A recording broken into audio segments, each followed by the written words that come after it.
অসাধারণ তীক্ষ্ণ মেধা দিয়ে আপনি তো কথাকে ঘুরাচ্ছেন। ভাই আমি আপনাকে সরাসরি একটা প্রশ্ন করতেছি, আপনারা কি জনগণকে গিয়ে এই কথা বলেন যে না আমরা আসলে আবুল আলা মওদুদীকে অনুসরণ করতেছি না, আমরা ইসলামী শরিয়া পালন করব, দেশের রাষ্ট্র ক্ষমতা তাইলে বা করবো না, কোনো কিছু কি আপনারা পরিষ্কার করেন? এটা তো জনগণ আমাদের জানতে চাচ্ছ না, প্রশ্ন করতেছে না। জনগণের প্রশ্ন তো নাই। জনগণের কি প্রশ্ন আছে আপনাদের কাছে? আপনাদের কাছে জনগণের আমাদের কাছে প্রশ্ন আছে, আমরা দেশে শান্তি থাকতে পারবো কিনা, আমরা যারা ইসলামের অপব্যাখ্যা করে তাদের হাত থেকে মুক্ত পাবো কিনা, আমরা যারা কি বলেন এটা জবাব দিতে আপনারা আজকে শান্তি হবে, যারা অবশ্যই শান্তি হবে, ইনশাআল্লাহ শান্তি হবে, আমরা অবশ্যই দেশকে শান্তির পথে নিয়ে যাবো। জনগণ জানতে চায় চাঁদাবাজি বন্ধ হবে কিনা, জনগণ জানতে চায় দুর্নীতি বন্ধ হবে কিনা, জনগণ জানতে চায় এই রাজনীতি নিয়ে যে আমরা যে ব্যবসা করি এটা বন্ধ হবে কিনা।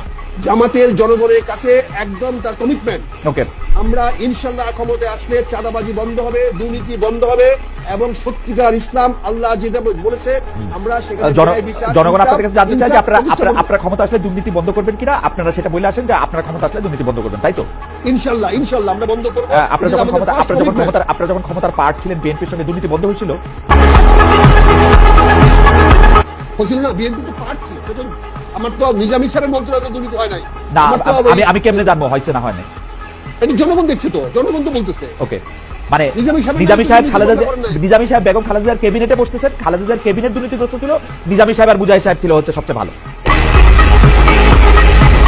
এই হচ্ছে জনগণ জানতে চায়। সেটা হলো প্রধানমন্ত্রী কালেক্টিভ রেসপন্সিবল, কিন্তু মন্ত্রী তো রেসপন্সিবল না। মন্ত্রী একা ভালো করার চেষ্টা করছে, সেখানে 10 কেজি গুড়ের মধ্যে 1 কেজি গুড় ছিল ভালো। জীবনে কোনোদিন নিজামী সাহেব মুজাহিদ সাহেবের কাছে শুনি নাই যে বিএনপি এই গভর্নমেন্ট দুর্নীতি করতেছে, শুনি নাই। কিন্তু যখন ওনারা মন্ত্রী ছিলেন শুনি নাই কেন? সেটা তাদের আনুগত্যের কারণে তারা বলে নাই।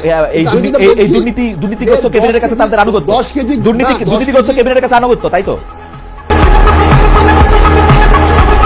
না, প্রধানমন্ত্রীর কাছে আনুগত্য। প্রধানমন্ত্রী মানে কি ওই সরকার দুর্নীতি করছে, চাঁদাবাজি করছে, ওই সরকারের ক্ষেত্রে আমি অনুগত থাকলাম। একজন দর্শক ওনার নাম তাসিন, উনি ছাড়াও আরো অনেকজন দর্শক অনেক কথা বলছেন। আমি কথাগুলি একটু রিফিউজ করছি। তাসিন সাহেবের কথাটা একটু বলি। উনি বলতেছেন যে মানে দর্শকরা বলতেছেন যে দুর্নীতি তো শুধু অর্থনৈতিকভাবেই করা যায় না, দুর্নীতি নানাভাবে করা যায়। এর মধ্যে তিনি বর্তমান সময়ের একটা কথা আপনাদের বলছেন যে তাসিন উনি খালেদ ভাই রাখছেন যে আম্মারের আচরণ স্বৈরাচারী এবং বক্তব্য ধ্বংসাত্মক, একটি ইসলামিক ছাত্র সংগঠনের প্রতিনিধির আচরণ এমন হওয়ার কথা কিনা। এরকম কিন্তু আমরা নানা জায়গায় এরকম আমরা নানা রকম দেখি। আমি দেখি যে স্টুডেন্ট ইউনিয়নগুলিতে নির্বাচিত হওয়ার আগে একরকম চেহারা, নির্বাচিত হওয়ার পরে একরকম চেহারা, এবং এইটা খুবই একটা সুবিধাজনক অবস্থান। যখনই এই ধরনের ব্যাপারগুলি সমালোচিত হয় জামাত ইসলামী বলে দেয় ওইটা ওনার নিজস্ব বক্তব্য।